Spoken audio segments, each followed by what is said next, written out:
All right. Good day, everyone. This is CJ with Rogue Money, and we are delivering an absolutely very special Rogue Money radio. Today's guest does not need any introduction. However, in saying that, today we are joined by Jim Willie, who is the editor of the Hat Trick Letter that you can find on goldenjackass.com. I'm just super stoked to have Jim on today.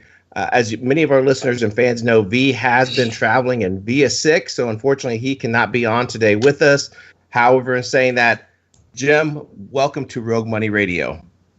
Oh, it's good to be back. It's been a little while, and a lot of developments. I always like to mention that since the last time there've been a lot of developments, and you just can't get away from that. Nothing stands still in this systemic breakdown and departure of the dollar as the global reserve currency, based in the structure of the petrodollar. Nothing stands still. I think we're getting into a pretty high gear now for the paradigm shift, the global paradigm shift. And for those who aren't familiar with the term, paradigm shift means the whole model is changing. The dollar doesn't rule the roost anymore. The United States does not rule the waves anymore. The U.S. economy is not the primary economic engine anymore. The paradigm shift, everything is changing. The global model is changing. It's exciting, but very disrupting, CJ. Yeah, absolutely. And the last several years, everything that has transpired, witnessing a huge shift. And as of lately, as of the most recent information, it sounds like the petrodollar is set to be replaced as the petro yuan futures potentially may launch this year. They're talking about it for a Shanghai launch. And this, I believe, I try not to deal too much with the superlatives. I'll say, this is very important. But I'm going to call this RMB oil contract the most important financial event since Lehman and the failure there, the kill of Lehman. But in terms of structural changes, it's the biggest financial event in over a generation. That's how important this RMB oil contract is. The meaning of it is that China can now approach the Saudis and say, we're going to line up a bunch of future big purchases of your Saudi oil, and we're going to price them in RMB, the Chinese yuan. We're going to set up the price for, say, March delivery or June delivery. We're going to set it all up and hedge the risk for the major businesses like refineries and chemical companies or whatever. And we're going to use the RMB. We're not going to use the dollar standard anymore. We're not going to be using treasury bills to pay for the shipment of oil in tankers. We're going to be using RMB.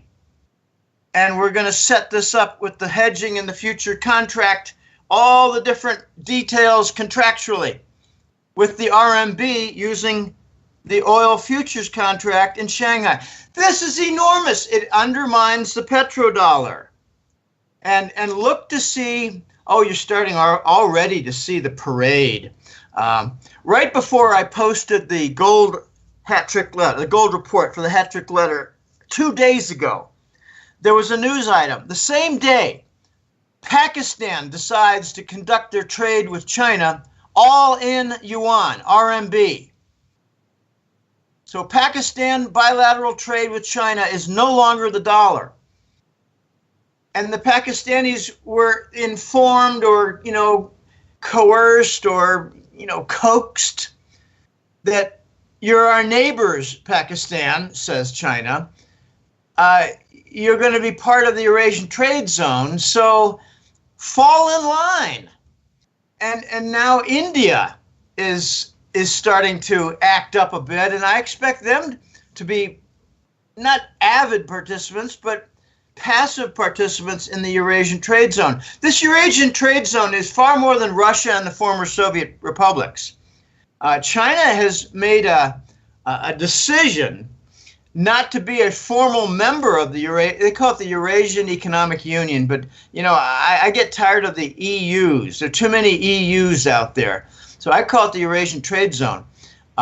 China made a decision not to be an integral part of it, but they're going to be tied through 100 cables with the Eurasian Trade Zone.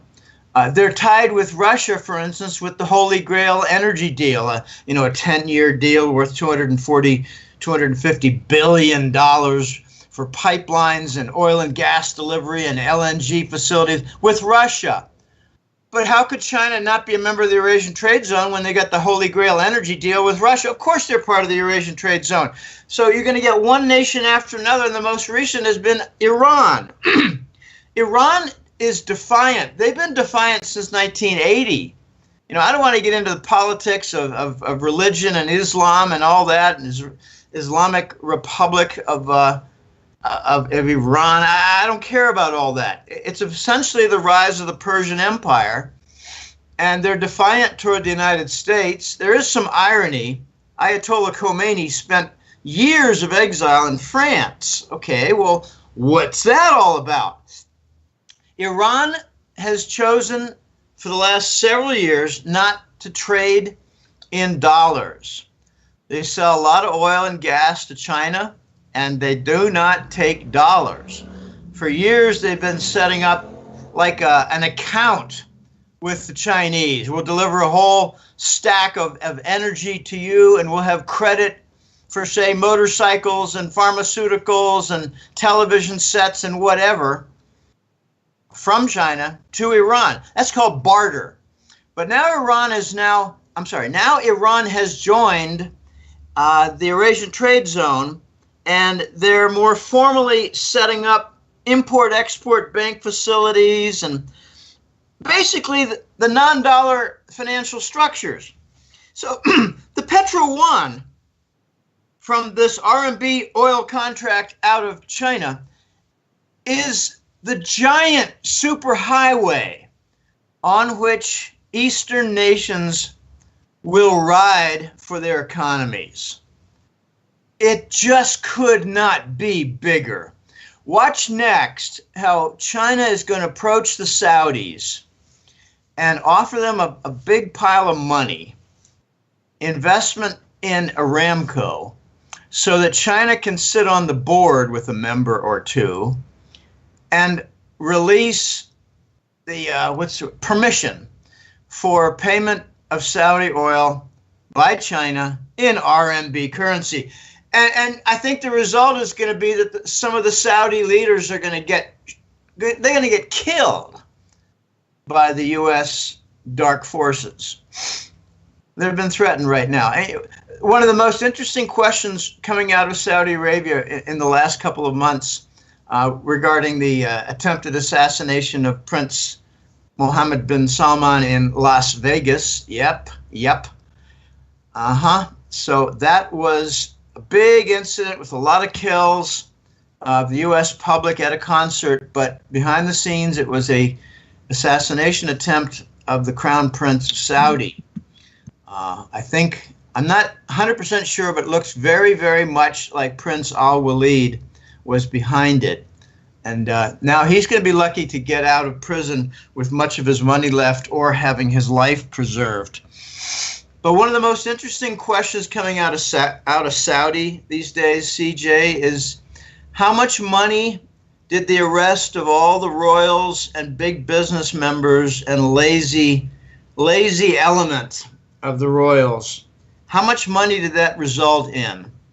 Because word is out that the arrested, they're not so much criminals as they were dead weight to the Saudi financial structure and involved in the narco element with the Bush family.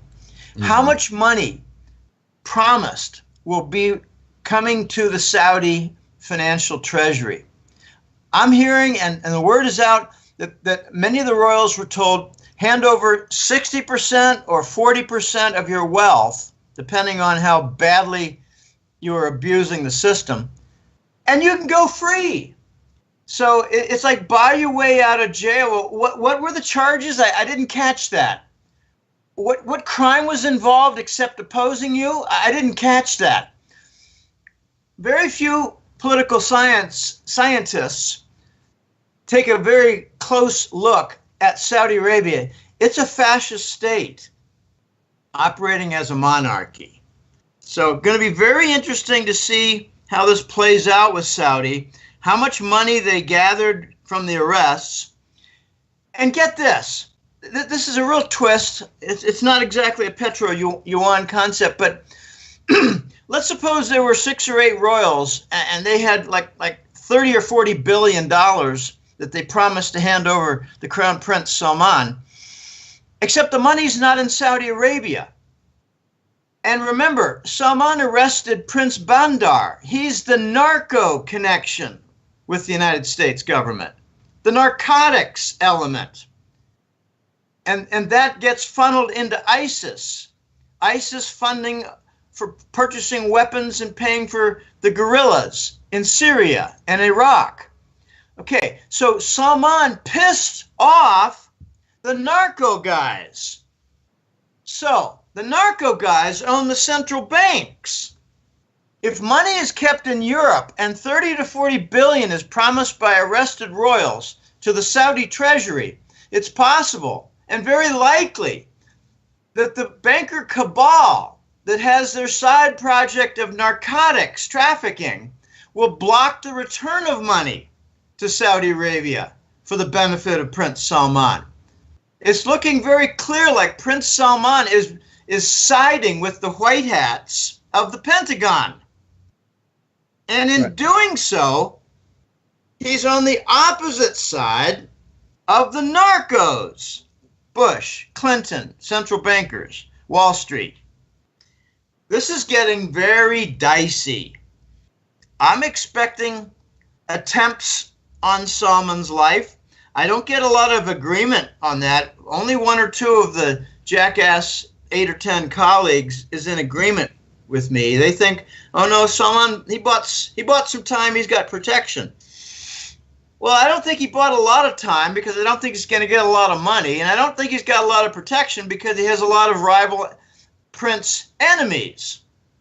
Not prince, royal enemies. Consider that the entire King Fahd family hates Salman. The entire King Abdullah family hates Salman. The entire Nayef family hates Salman because Mohammed bin Nayef was the crown prince before it was just snatched out of his hands. And furthermore, Prince Bandar's family hates the crown prince. So those are 4 powerful families that hate the prince. Okay, is it just going to be, well, we don't like you, we're going to just sit on our hands and let all this develop? No, they don't operate that way. Not in their society. They're much more likely to operate in a way where they try to undermine the crown prince. So I don't think we're going to get tranquility in the next chapter in Saudi land. I think we're going to get retribution and blowback.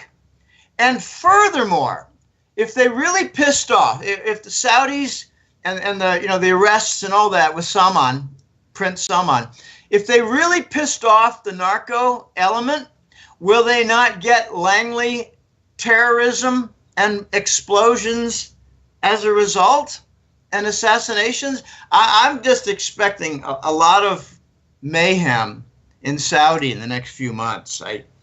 I'm not joined by many people on that, but that never stops me from taking a position based on logic and evidence.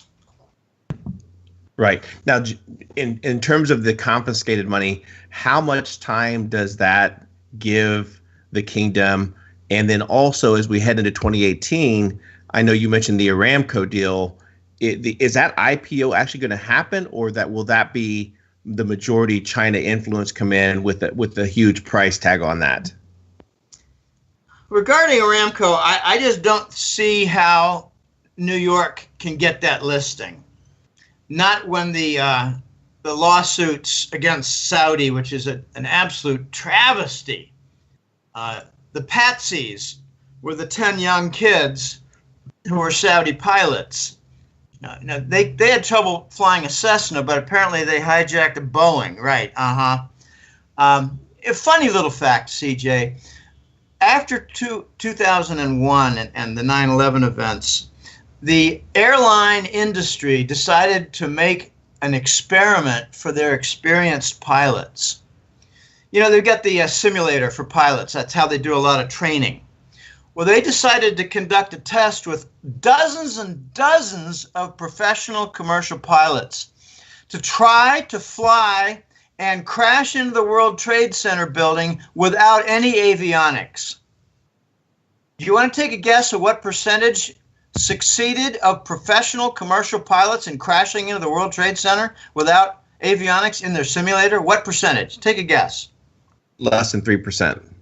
It was exactly 3%. So you heard this story. Okay. All right. The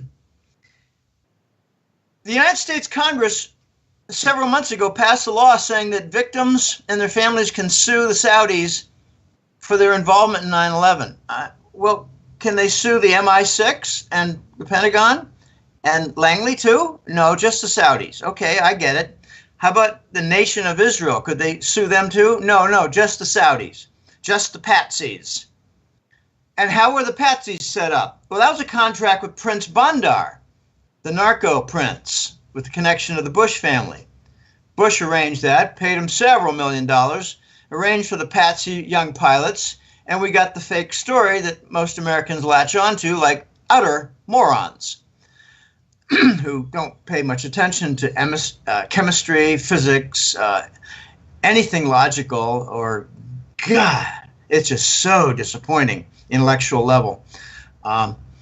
So if the United States Congress is permitting lawsuits against Saudis, and the U.S. government with the banking industry have colluded to freeze Saudi assets in the United States financial system, namely the banks, then the Saudis are not going to say, well, you know, we love this. Let's just put our listing in New York because that's where we're being sued under false pretenses. I'm real curious about the lawsuits and what the legal procedures will be called due process. Will they be able, the Saudis be able to produce evidence that shows that Israel, England, and the United States and their security agencies were behind 9/11? Wow. Going to be very interesting. My guess is they're going to be very limited in the admissible evidence to stop the lawsuits. That's what I expect. So, then there's London. Well, London colluded with the Americans to steal Saudi gold located in the Swiss bullion banks. Pardon me. That was what UBS controversy was all about. Pardon me. Something stuck in my throat. So I think it was about 3 years ago, UBS was charged, 4 years ago, UBS was charged with, what was it, illegal tax dodging American citizen accounts. And the United States declared jurisdiction over the Swiss banking system, set up some criminal charges, had a settlement. The United States government took control of a lot of things in Switzerland, in particular UBS, to capture their bullion banks and to steal the Saudi gold. And, you know, if that wasn't enough, they came up with more phony, goofy charges against Credit Suisse, the other of the two giant Swiss banks. And their charge was violation of the Iran sanctions. So the United States again declared jurisdiction over the Swiss banking system, made settlement with the Credit Suisse folks, and took over their bullion banks and stole more Arab gold. And where did the Saudi gold that wasn't stolen, where did it escape to? Ironically, to Deutsche Bank in Germany. I tell you, you can't make this stuff up. So I don't think the British or the Americans are going to win the listing, I think it'll be an Aramco listing in Hong Kong. Now, you asked whether it be an IPO or a private deal. I think it's going to be a private deal. I'm not sure they're going to get that IPO stock listing. I think instead they're just going to get $100 or $200 billion invested by the Chinese in the form of dumped treasury bonds. They're going to dump the dollar, invest in the Saudi petrochemical business, win the right to buy Saudi oil, which is still 10 million barrels a day. I just don't think they have all their undepleted reserves. I think they've got very small reserves compared to what they boast. They say, like 26 billion barrels of oil. If they have a tenth of that, I'd be shocked. So I expect no listing in New York, no listing in England, maybe a listing with some kind of a real primitive IPO to get things going and to get investors. But, disclosure is a tricky part with an IPO.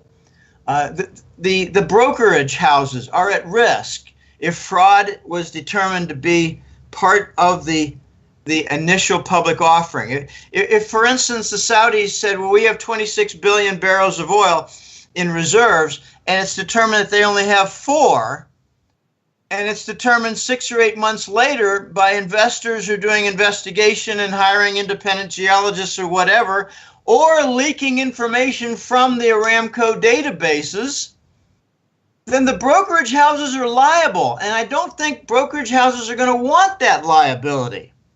So look for the Saudis to get a partner in China on a private investment deal. They have a name for it. It's not called an initial public offering. It's called, I don't know, something like a general offering. I can't think of the name, but it's not IPO. That's what I think is going to happen. China's going to get their leverage. They're eventually going to say, we're going to buy your Saudi oil, but it's RMB or nothing. Screw you if you don't like it. We'll make up the slack with other Arab nations and Russia and Iran. That's how important Iran is. They're like the swing player with a lot of excess production. At one time a year ago, CJ, Iran had 80 tankers of oil floating around. They never stopped production. They just rented or bought another tanker and filled it up. And they fill it up with something like 2 million barrels of oil. That's what a standard tanker is, on that order of magnitude. So Iran's going to pick up the slack. And that's one reason why the Saudis hate them so much. It's religion and sectarian differences. Yeah. But Iran is different from Saudi in that they have a lot of excess production they want to sell. And the Saudis are running out of excess. And they're low on money. How much money do I think they're going to raise? And how long will it last? I think you asked. I think they'll be lucky to raise half that $100 billion that's estimated from the arrests.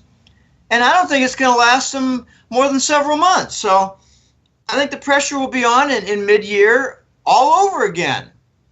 All over again for the Saudis. Right. And have they stopped the war? That's a very expensive war in Yemen. I don't think so. There's a lot of pressure. I think Iran is saying, look, we'll cooperate. We'll play nice in the sandbox. You stop your war. We won't try to take away your oil clients if you stop the war, because we don't want war in our region. I mean, Americans couldn't find Yemen with 5 minutes of struggle on the spinning globe. You're right about that. It's just south of Saudi Arabia, on the Arabian Sea, the coastline, and Yemen is important, folks, because it has untapped, unexploited, vast oil and gas reserves. These last 50 years, the Saudis have been pumping oil and producing gas. The last 50 years, Yemen's been asleep. They're a neighbor. They're on the Arabian Peninsula. They have the same geology. Saudis know it. One of the dirtiest stories out there is that the Western press is suppressing financial articles about Yemen's untapped oil and gas reserves because it produces a nice picture of motive for the war, which is loaded with war crimes, loaded with civilian kills. I came across a statistic, CJ, the other day that was just shocking. 25 million civilian deaths are on the hands of the U.S. military since the Korean War. Wow. 3 million in Iraq, a couple more million in Syria. But it's okay, they're not really human. That's the argument. It's okay. Muslims, Asians, Latinos, it doesn't matter. They're not really human. That's the line spun by the military circles. It's a hideous defense, very hideous, and very consistent with the fascist theme of, like, not so much Aryan white supremacy as it is American fascist supremacy. I mean, if you're if you're of like, let's just say, Mexican descent, and you grew up in the United States and you join and you're part of Hillary's gang, that's fine. You're one of us. You're a fascist. But the non-fascists are subhuman. Oh boy. Jim, 2017 was a monumental year for, geopolitical alliances, shifts that occurring. How much will that continue in the Middle East in regards to Russia and China influence? Well, Russia and China have done something very significant in the last couple of years. They've stood up against the U.S. military and said, here's the line. And if you cross it, there are consequences. And of course, the United States crosses it, and there have been consequences. But the United States never expected to get wiped out in Syria. By the United States, I mean the U.S. military combined with its ISIS creation.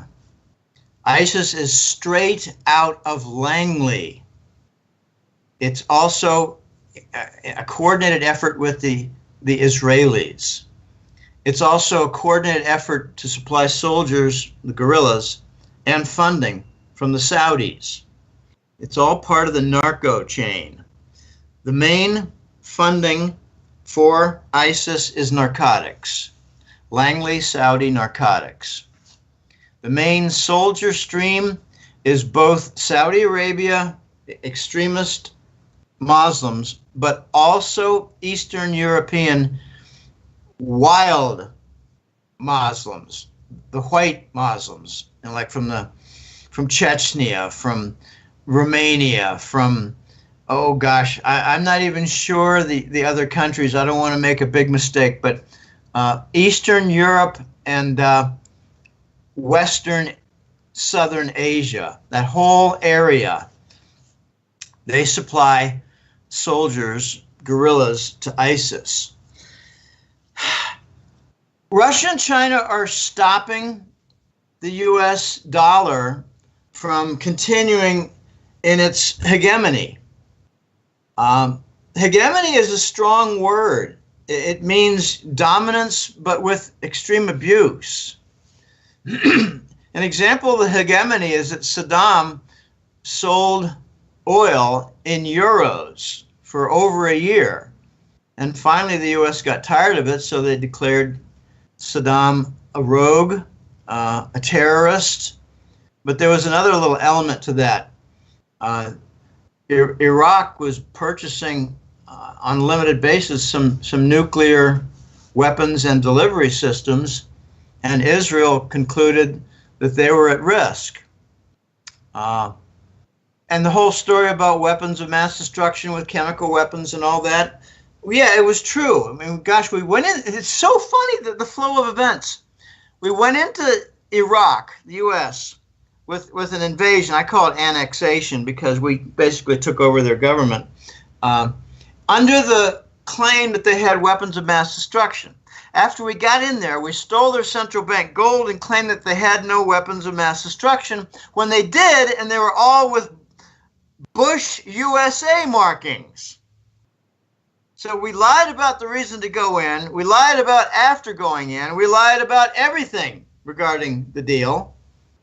Stole their central bank gold, and they even came up with just a hokey story about discovering in a cave a bunch of yellow painted wooden blocks. I mean, gosh, Americans fell for that too. We stole their central bank gold. We found the chemical weapons. I had a friend here who was going to do some marketing stuff for the Hattrick Letter.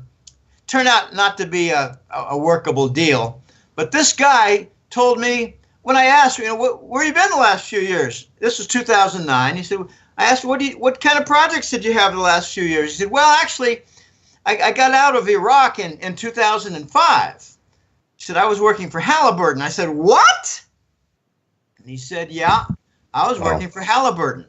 We found 10 warehouses full of chemical weapons. All of them had USA markings on them.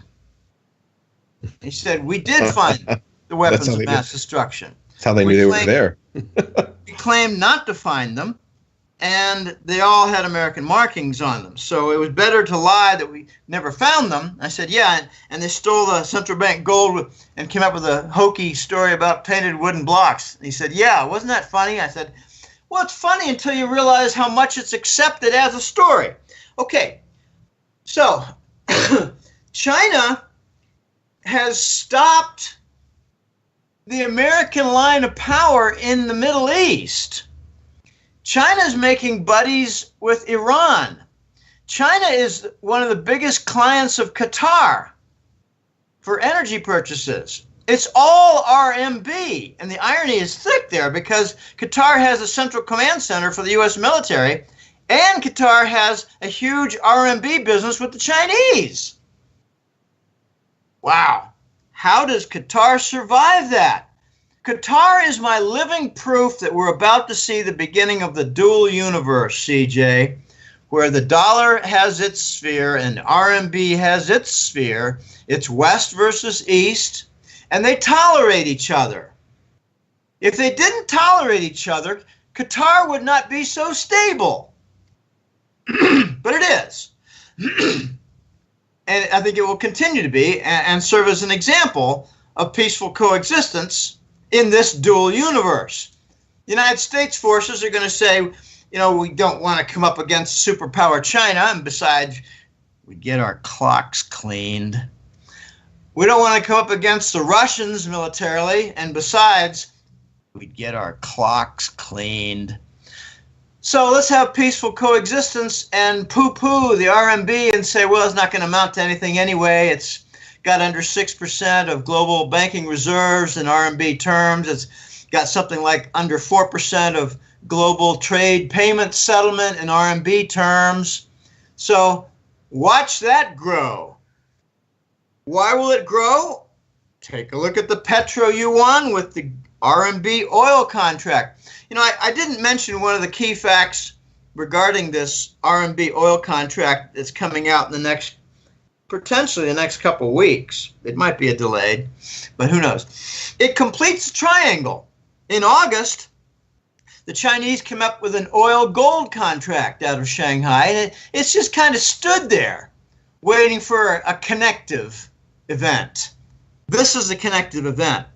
Now the Russians can sell oil to China using the RMB oil contract, take the RMB and convert it to gold in one-stop Shanghai shopping.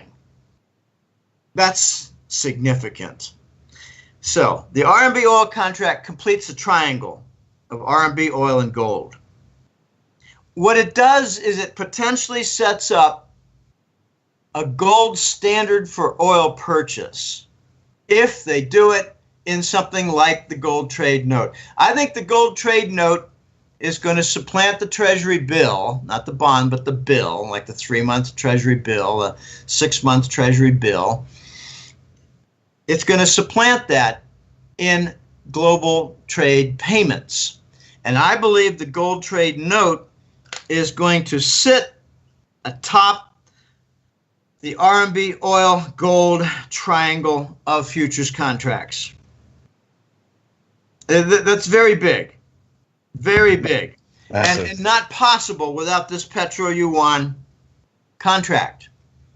This supplants, this pushes aside, this overshadows, this competes with the petrodollar. And the Saudis are running low on oil reserves, they're running low on credibility, and they're running low on money. The Saudi reserves are being depleted very rapidly, both cash and, sovereign bonds, FX reserves, and in oil.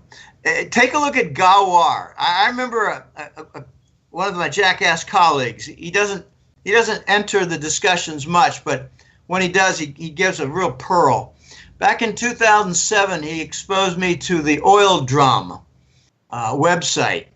And he said, Jim, take a look at he pointed to it, a little story in there about the Gawar water cut, which is a percentage of water that is produced. Of course, it has some oil, but what percentage of water is produced, that's called the water cut. And the water cut was over 90% for Gawar.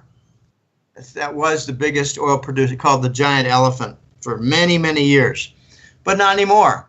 And now Gawar is producing a 99% water cut. They don't replace Gawar. What they do is they discover 5 or 6 small ones, oil fields, and they all contribute, but they don't match the Gawar oil production of the past. They're having depletion. Of course, they have new discoveries. I just had a very interesting thing happen to me, CJ. Not a client, a follower, a British fellow in Germany contacted me through the Contact Us window, anonymous email from a non-client who doesn't know my email address. Contact Us is very valuable for that. I didn't expect that when I set it up. But he was a former petroleum engineer who worked for something like 10 years in the 1990s in Saudi Arabia. He called it the golden era. And he said to me, Jim, there's something you're not aware of. You need to know this. Because when the oil runs very low and the oil revenues run very, very tight and small for Saudis, they can turn to their mineral wealth. It's significant. It's not just oil.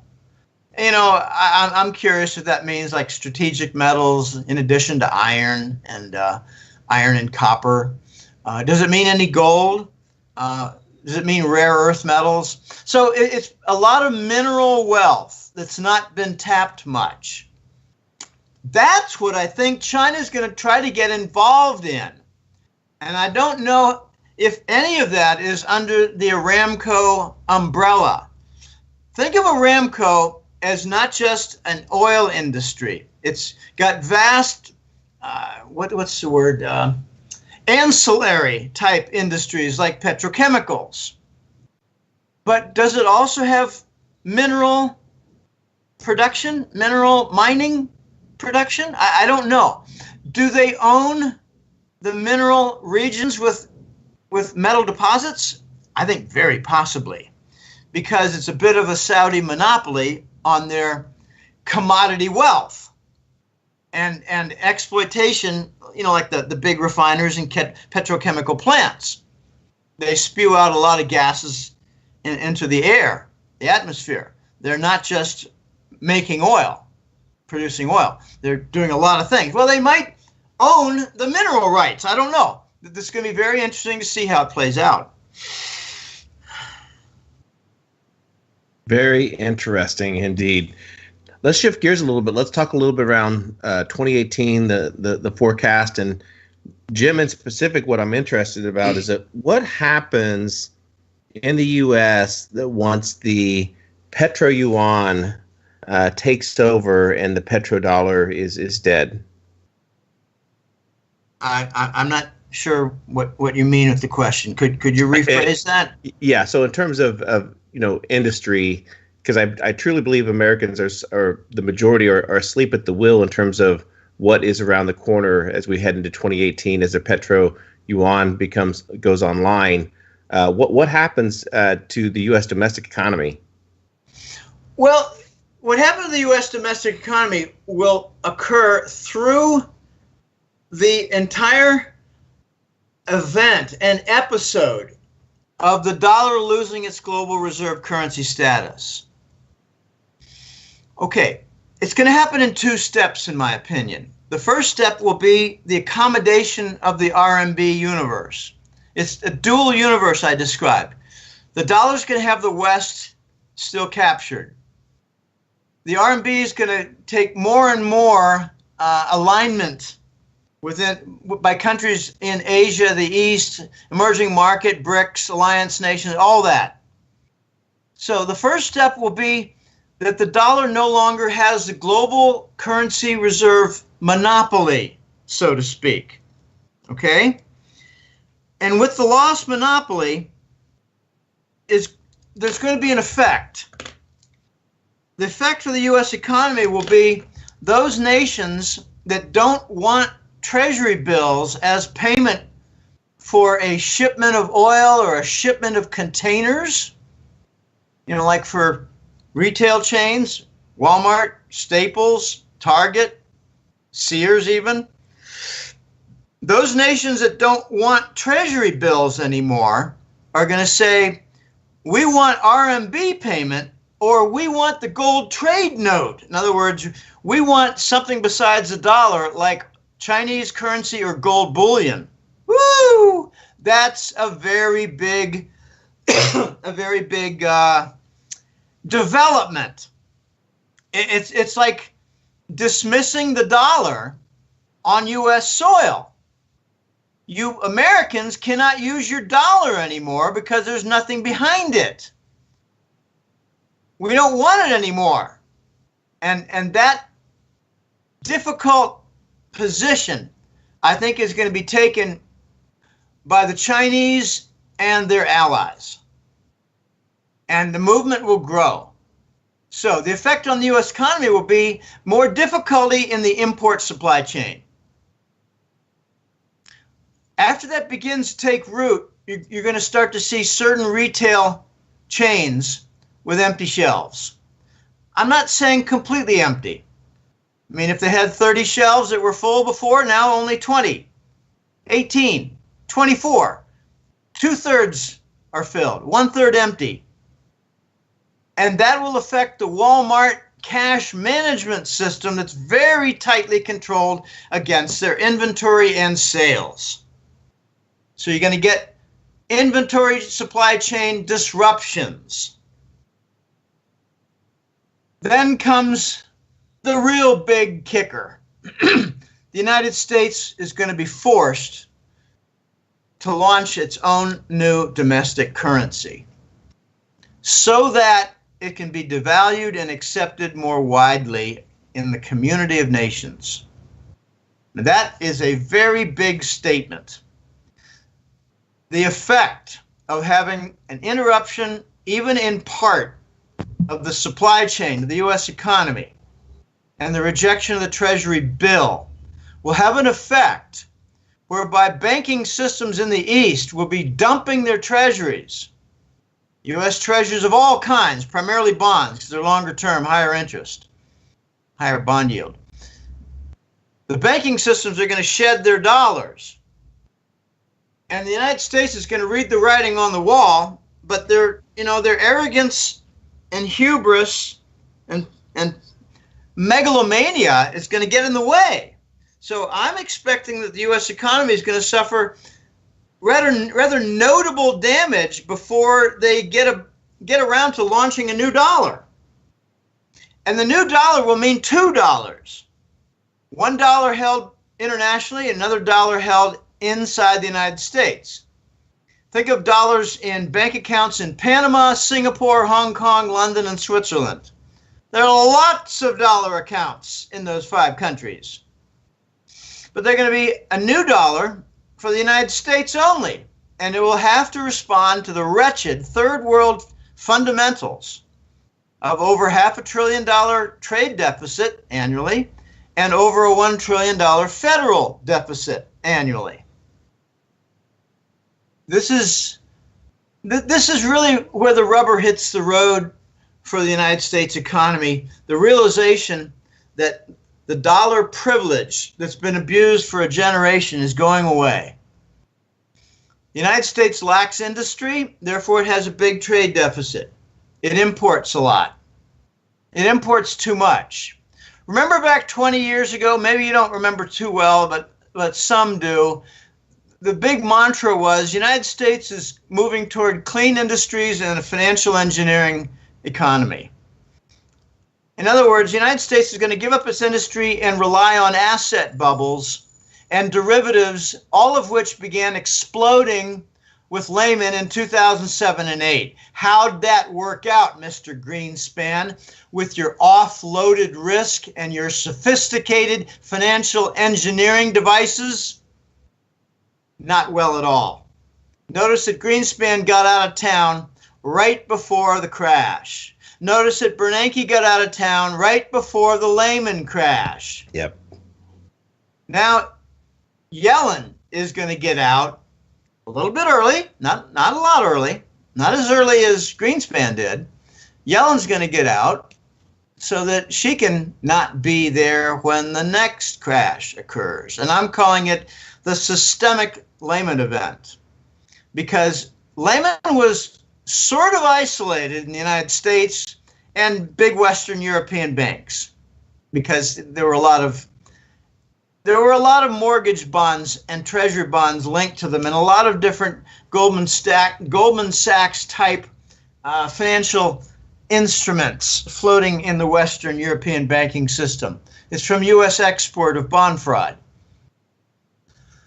I have a funny joke. What are the main exports from the United States? Bond fraud and diabetes. Yep. So the outlook for 2018, I think, is going to be really quite interesting and dicey. A lot of things are going to begin to erupt. I think Saudi's going to erupt again. I think there's going to be some significant event related to Iran, where Iran prevails and maybe wins a friend with Europe. And by doing so, Europe will be parting its dominant linkage with the United States. Not many Americans are noticing, but the British have been doing something rather significant in the last year to really anger the Obama administration. There was an event where the British signed on to become members of the Asian Infrastructure Investment Bank, the AIIB. Think of it as the IMF run by China. A separate entity like IMF, but run by the East, for Eastern benefit without the stranglehold of Western debt. Look for the financial arrangements and features and linkage for AIIB to be a whole lot more cooperative and mutually beneficial than the one-sided IMF deals, like in Greece, for instance, that resulted in raping and pillaging and gutting the entire country. That was an IMF project. I don't think AIIB will work that way at all. Okay, so the British signed up for AIIB. Obama was furious. Actually told them, you're not acting like an ally. And the British basically said, F you, we're trying to survive. It's the future. Wake up to the reality of the future. And Obama did not pay heed. He just kept on yakking like a moron. The British have done something else in just the last month. They had a trip to China, and they've arranged for financial linkage with respect to the financial, the stock markets, the bond markets, the insurance markets, and other financial entities. A tighter financial arrangement between Hong Kong, China, and the British London Center. And the British are trying to create a much, much bigger RMB hub center. Now, anytime you hear an RMB hub, it's got two big features. It's bond trading and it's currency exchange. So, for instance, the French could work with, say, a British subsidiary and work together and convert a lot of euros to RMB in order to pay for imports to France and England from China. And they do so in London at the RMB Hub Center. And the Italians might decide, well, let's float the next, say, $20 billion worth of debt for the Italian government. Let's float it in London and denominate it in RMB. It's called a panda bond, after the panda bear. And the British want that business. They want that bond issuance. They want the panda bond issuance. And there's plenty of debt in Europe that might want to go the panda bond route and put it in RMB terms and look for the Chinese to invest. Why would the Chinese want to do that? Well, they get more influence for the Italian economy, for instance, and they also get risk-free on the currency side. They don't have to worry about the euro RMB cross. They just have to be concerned about the viability of the Italian economy and their debt structure. So the British are really pissing off Washington right now, and it's looking like, you know, I put it in the gold report for December, just out a few days ago. I said it looks like the British are abandoning the dollar, and they're trying to organize their future, you know, post-Brexit. It's getting very interesting and very dicey in numerous respects. I've had this theme now for about 3 years. The United States is working toward isolation. And I think the big enchilada for isolation is the exposures of the elite plan with respect to chemtrails, GMO foods, fracking and contamination of the water table, laced vaccines, and I could go on. The United States is behind most of it with the British. Yeah, Jim, if there's anything else you want to discuss in regards to the EU, but if not, we can go ahead and jump into that conversation in regards to the war on humanity that's occurring with Big Pharma, you know, GMO and the vaccines. Well, let me add a couple things with respect to EU. The two focal points, in my opinion, are Italy and Germany. Italy is almost breaking the rules for the Euro Central Bank. Almost. They're actually coming up with a fiscal currency to finance their debt and to make it kind of like a secondary type of Italian currency. I think it has the prospect of later evolving into the Italian lira in a comeback. Okay, Italian banking system is wrecked. They've got the greatest non-performing, it's like 320 billion euros worth of non-performing bonds, non-performing debt in their banking system. And it's just rotting their banking system altogether. They got bank runs, lots of different things going on. I learned something in the last year that if the Italians break out from the euro monetary union, no longer use the euro currency and go back to the lira in whatever avenue is chosen, it will wreck the entire euro, because the euro really has a dozen or so elements to it. And if you pull one out, you wreck the whole, think of it as a sweater. All the threads are intertwined. You pull the Italian cords out and the whole sweater falls apart. Okay, so that's very interesting. I'm looking for that. Germany is also interesting in two respects. They don't like the Russian sanctions. They responded in the last 3 years with some very clever moves to create Russian subsidiaries of the German companies so that the Russian output from the German company over there could be used to supply the German client.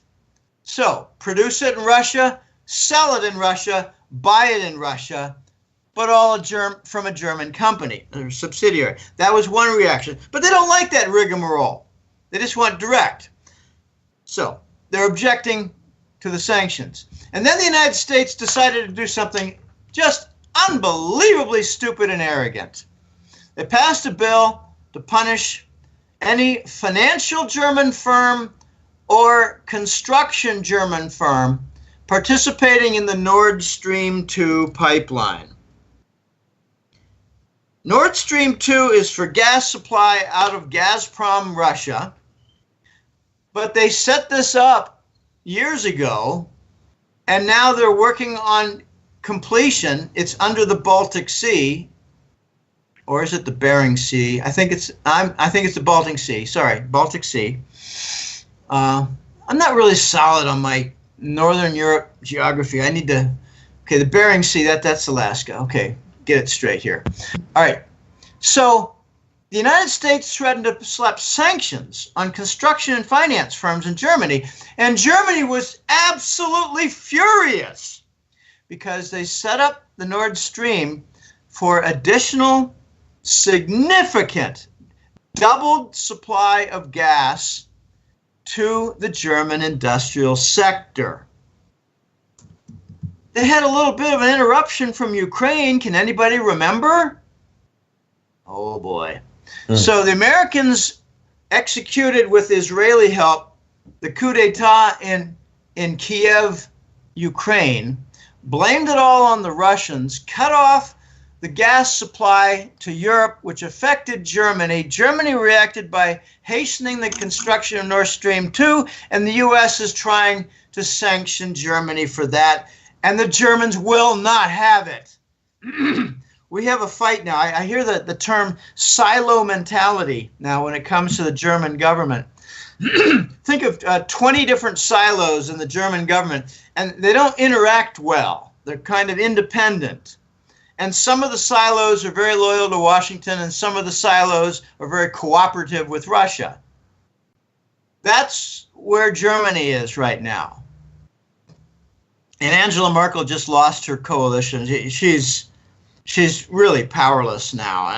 It's almost a joke. So that's my little spiel on EU. And in just the last week, the idiots, the fascists in Brussels from the EU Commission decided to slap sanctions on member nations within the EU. And I don't have the full story, but I can't think of anything stupider. Right. And forming their own army. Yeah, well, I think Europe needs its own army because it's been an occupied continent for 50 years.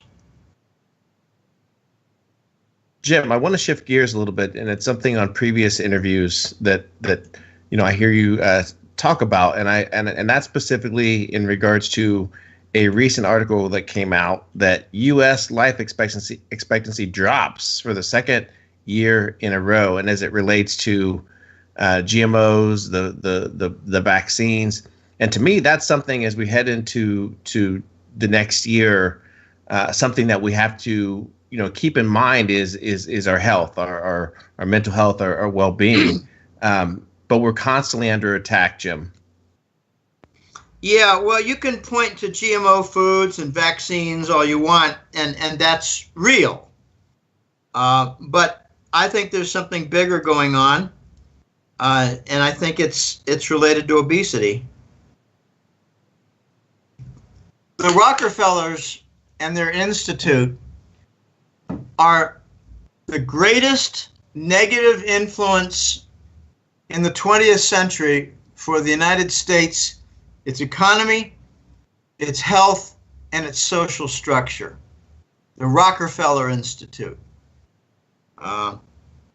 They put out a plan 30 years ago to aid the agricultural sector to work cooperatively toward corn syrup and to have it infused in many, many different places like drinks. It's so pervasive. When I was a kid, obesity was a small problem. We used to make fun of the fatties. Don't pick him on the baseball team. He can't make it his way around the four bases. Don't pick him on the little pickup football game because he couldn't go out for a pass to save his soul. But now it's so bad, the obesity, that 10 years ago, the high school programs stopped their phys ed because too many kids just couldn't do anything in phys ed. I think because, I don't know, eating is forbidden during exercise. I mean, I've seen fat folks running while they're eating potato chips. I mean, it's just out of line. So obesity results in diabetes. I had an accountant in the 80s in Boston, suburban Boston. I was in Metro West. And his name was George, Italian guy, nice fellow. He was overweight. He was probably about 280 pounds, something like that. He told me, I'm not quite 300, Jim. Give me a break. Okay, well, fine. You're pretty close to it, George. Yeah. I'm okay. Well, 2 years later, he wasn't okay. He had his feet amputated. Okay? And he died a couple of years after that. Okay, that's obesity and diabetes. It's not just a circulatory problem. It's a combination of that with the diabetes and the horrendous internal management of the blood sugar levels. Okay, well, add to that, forced vaccines and all the damaging elements that are being found now by analysis in vaccines. I'm referring to debilitating agents to turn down the immune system. And I'm talking about all the adjutants, like aluminum and formaldehyde and mercury. Why are they putting poisons in vaccines? Does anybody have even a simple explanation for that? Okay, so that's your point, and that's very real. But when 60% of the population is now obese, I think that's a bigger problem. That's affecting the health of Americans. Diabetes and related problems. But the Rockefeller Institute did that because they're half owners, 50% owners in Big Pharma, a fact not well known. There's another fact not well known. The Big Pharma pays for 1/3 of all medical school costs for students in the United States. So my joke is that if you've got an American Medical Association license, it's not a license to practice medicine.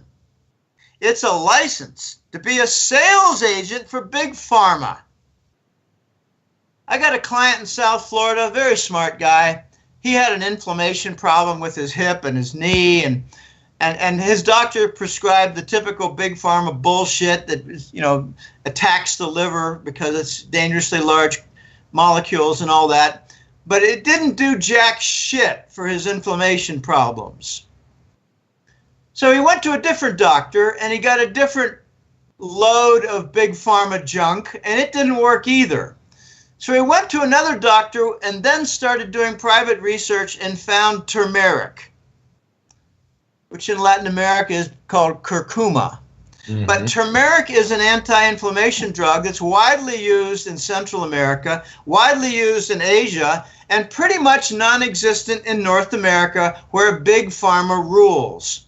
So he told his third doctor in South Florida about turmeric and how he was starting to have some positive effects from his inflammation problems after only using it for about 6 or 7 or 8 weeks. And his doctor said to him, yes, turmeric is very effective. And my client said to him, then why don't doctors recommend it? And he said, we're not permitted to. If I recommended turmeric to you, I could lose my license. What, American Medical Association license? Yeah, which I call a Big Pharma sales agent license. Doctors in the United States cannot prescribe anything besides Big Pharma drugs. And that's why you're seeing the 85 murders of the holistic doctors. And if you're wondering what holistic means, it's just that they didn't go to the U.S. medical schools. They learned about alternative medicine. They learned about Amazon cures. And these holistic doctors are being murdered because they're doing analysis of the contents of vaccines. Bingo. I had a shocking thing happen to me 2 years ago, CJ. I got a buddy in Panama. And when one of the murder, it was a murder story where there were 5 in 1 week of the holistic doctors, because all 5 were about to be speakers, or 4 of the 5 speakers, at an alternative medicine conference where they were going to reveal the findings of their analysis of the vaccines. And this buddy of mine said, Jim, it's amazing. I've got a sister who works in South Florida, and she knows one of the dead doctors. Gunshot wound in the chest. They're calling them all suicides. Mm-hmm. And what do they all have in common? A visit by both the FDA and the FBI a few days before their disappearance and their murder. If you think that's isolated, you're wrong. I got other stories of an Atlanta holistic doctor having his entire library and office burned to the ground because he was curing cancer. I got another client who was from Southern California. And he wrote me and said, Jim, you're exactly right about cancer cures existing. I was once the IT officer at the John Wayne Cancer Institute. I went into one oncologist's office a couple of years ago. He said, I'm no longer working in California, but I went into his office for an oncologist, and I saw 13 pictures on the wall with W1, W2, W3, all the way up to W13.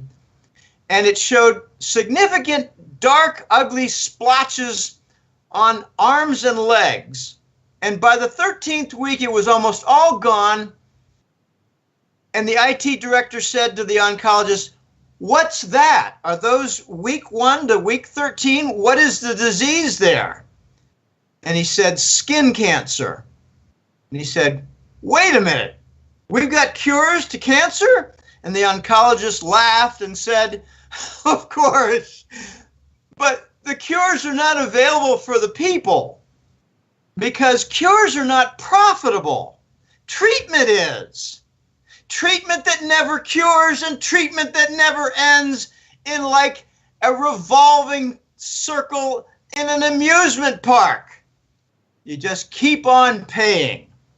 And then he went on to say, do you realize that chemotherapy costs $70,000 in a year when the cure would be 1/10 of that cost?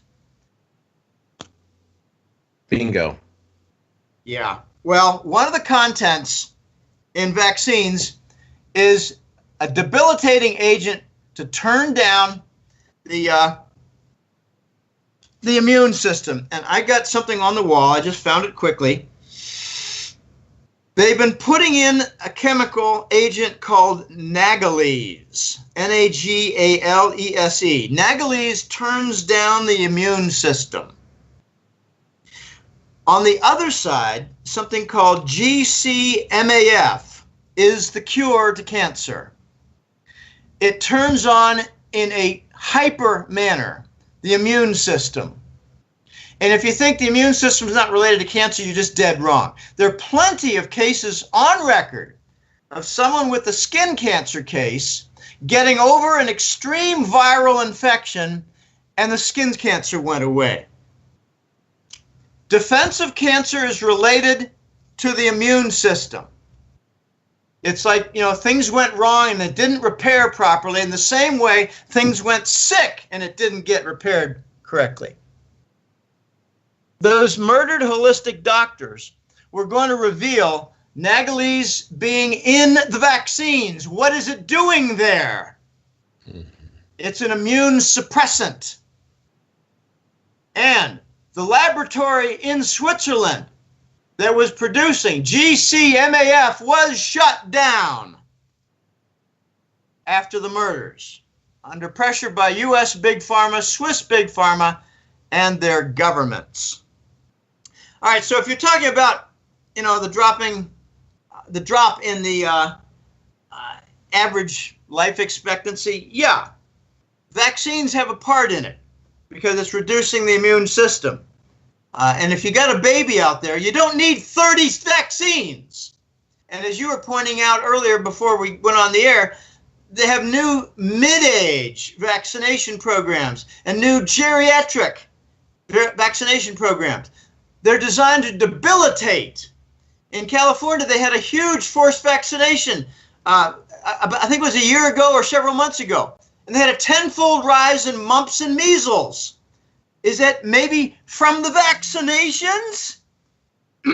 But I point to obesity as the biggest American problem. I used to go down to Nags Head, North Carolina when I lived in Boston. I used to do it every summer for 23 consecutive years. Go down to Nags Head, Outer Banks of North Carolina, do camping, ride my bike like a maniac. I mean, like every other day, 30 miles. It's all flat. So the only issue there is, are you riding into the wind? And a funny element to that was, well, if you go out north on the bike trail, you're likely to encounter wind in your face. And if you have a long lunch, you're likely to encounter more wind in your face as it reverses on your trip back south to Nags Head. Anyway, I used to go there a lot, but I got very upset because, I climbed the little tower. It's only 4 stories high. You get a good view. It's not a lighthouse, but it's a little tower in a mini strip mall. And I just look around and gosh, everybody's fat. They don't swim. They don't hit the beach. They go to Nags Head to eat. You got a couple of smorgasbords there. I went to a smorgasbord a couple times. Every summer when I went to Nags Head, I went to this one smorgasbord because it was wonderful. Half the people were just giant fat. And I made a joke as I checked out and paid. I said, do you charge double for the fat guys? No. I said, well, you don't make any money on them. Right. And one time, I made the joke every year because I'm a feisty, obstreperous type. One time, a young guy at the checkout and the cash register said, yeah, but they're making money on you. Yeah, making money on me. The war on humanity is far deeper. The chemtrails are producing charged toxin that doesn't just enter your body's system. It enters it in a dangerous manner, being charged. I remember there was an incident in the late months of 2011 where 10,000 birds dropped dead over Michigan and Minnesota and Wisconsin. They had a dosing problem with their chemtrail. All you got to do is open your eyes and look at the evidence here and there and everywhere. It's all over the place. I have a client in New Mexico who wrote me a couple of years ago and said, Jim, I have a little exercise every weekend. It's like dusting your table. You put a little, lemon wax dust remover junk on a little rag, and you wipe your tabletops and your countertops and your little section where you got ornate art devices or whatever. He said, but I would do the same with my vegetable garden, clean off the tomato leaves because they had white powder on it. Some chemtrails. It's aluminum silicate. There's a big debate going on, a big, in Spanish it's polemica, debate and argument and controversy, that's it, controversy, in California, because their rate of Parkinson's and Alzheimer's is up more than 5-fold. It's a result of the aluminum silicate from chemtrails. They're killing us. I mean, there's a little video in Costa Rica that's going around. And it's kind of funny, but it's not real accurate. They take a nacho chip and they light it on fire. And it burns. And they say, Están matándolos. They're killing us. But, that's not really accurate because carbohydrate burns. Bread burns. Good bread burns. The point is, we're being poisoned by Halliburton fracking in the water table system. Halliburton had an incident 2 years ago where they accidentally dumped 1.3 million gallons of contaminated water into the water table. How do you do that? If it's that big a scale, it's a plan. But there are no charges, no EPA consequences, nothing. Nothing at all. Every year there are 10,000 little water areas, pools of water, little streams, that can be lit on fire. That's from fracking. Because we're poking holes in the Earth's table and we're wrecking the Earth's table. These are Satanist projects. Their motto is hell on earth. And they're making progress. A lot of progress. Take a look at the North Pacific. My gosh, there are rumors that Halliburton is dumping radioactive cesium-100 100 miles off the California coast and blaming all the damage on Fukushima. Well, by the time the Fukushima damage reaches California and the coast of Mexico and Chile, it's a bit diluted. Not as concentrated as the radioactive stuff hitting the California coast. I would not want to live in California these years. And then you have the California fires. Yeah. It's called direct energy weapon. Directed energy weapon. It's microwave and it's a laser weapon. And take a look. What's it? Santa Rosa, California? I think, yeah. Yeah, that's it. Yep. Take a look at the hundreds of destroyed homes. Then take a look at the comparison of actual fire damage from other homes in other cities. And you see in the California damage, no remaining wooden beams, no remaining stone fireplaces, no remaining steel beams, no remaining metal anywhere. It's all ash. It's not a fire. It's a directed energy laser beam of a microwave nature, similar to what was used in the World Trade Center. Wow. They're doing experiments on the U.S. population now. They're testing out their weapons. You'd think they'd maybe use it on enemy lands, but they're doing it to ourselves. Wow, just truly amazing, Jim. Very, very well said. Let's see here. So, how about any closing thoughts, Jim, for our listeners, and then also please share how our fans or listeners can learn more about your work at thegoldenjackass.com.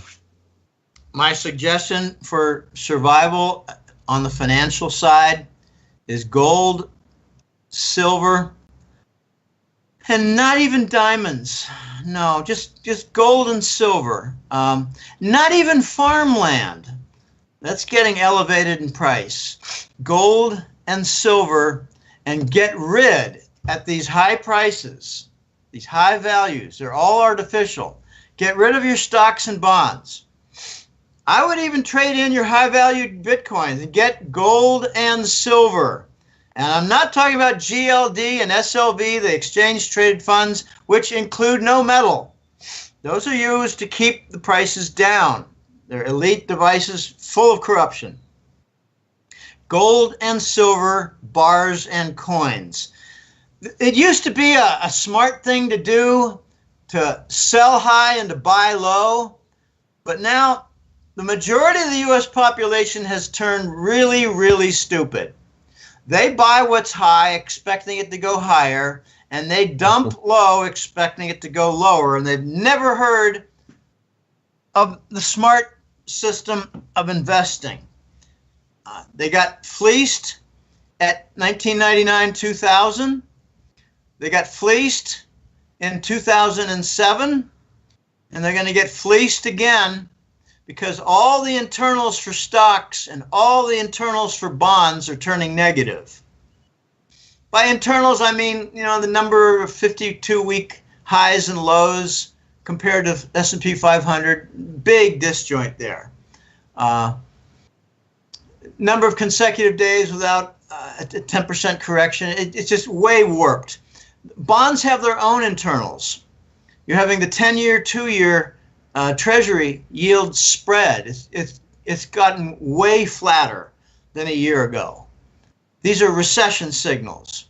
Okay, quick point on QE, the quantitative easing bond monetization program. First of all, it's very dangerous because it's not sterilized.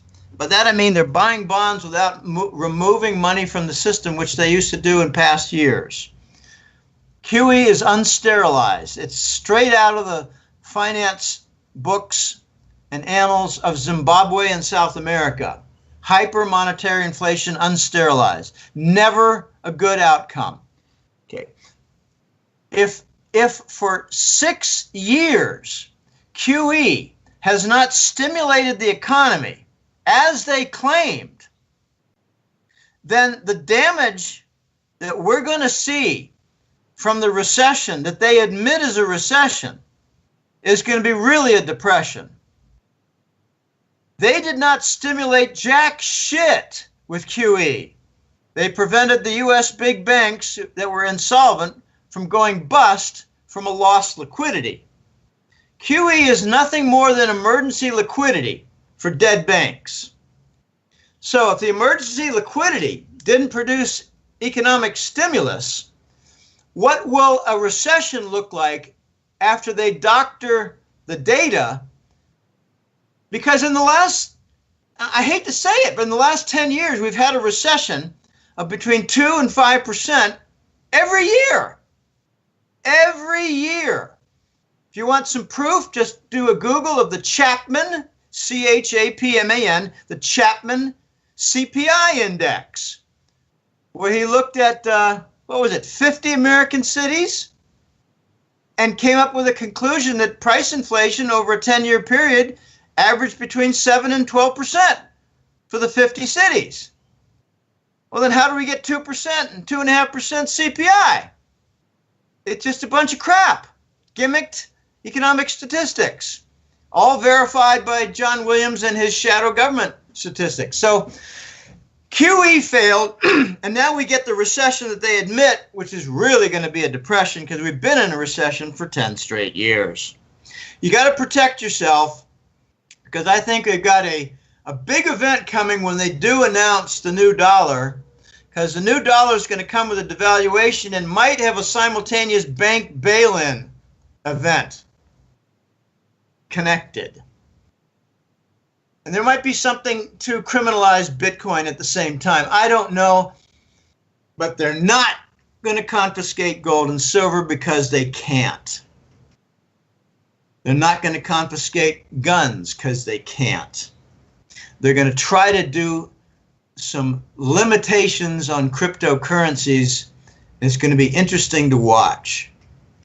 I would hunker down with gold and silver because actually I would really focus on silver. Gold and silver are both great, but gold's going to go up 5, 7, 8-fold. Silver's going to go up 8, 10, 20-fold. In no trouble at all. With none at all, silver's going to hit 200. No trouble at all. I asked The Voice one time, I said to him, ever since I started this newsletter in 2004, I get a lot of questions. What allocation would you suggest? Stocks, bonds, gold, silver. I say 0% stocks, 0% bonds, 80% silver, 20% gold. And I said, in several years, you'll understand why. Well, yeah, we did get the rise to 1900 for gold. We did get the rise into the 30s or higher in silver.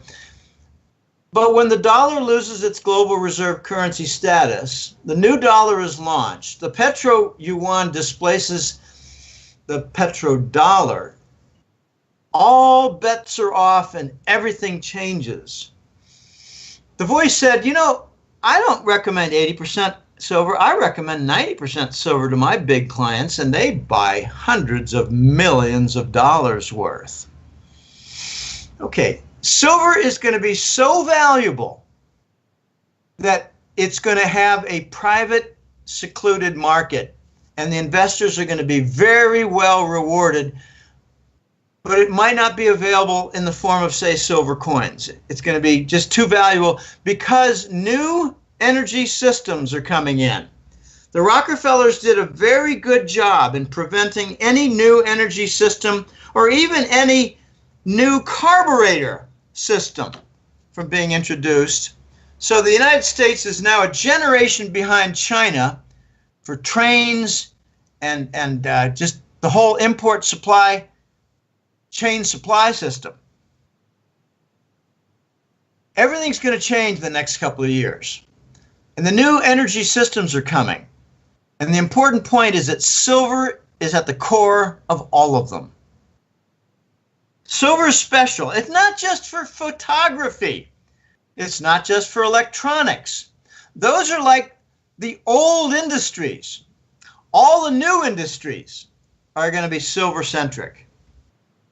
So go out and get your silver, and the U.S. government is violating the laws all the time whenever they suspend silver coin sales because they don't want to buy up the limited supply of silver because it would drive up the price. Instead, they say they're having production problems and reworking the calibration for the stamping presses and all this other bullshit.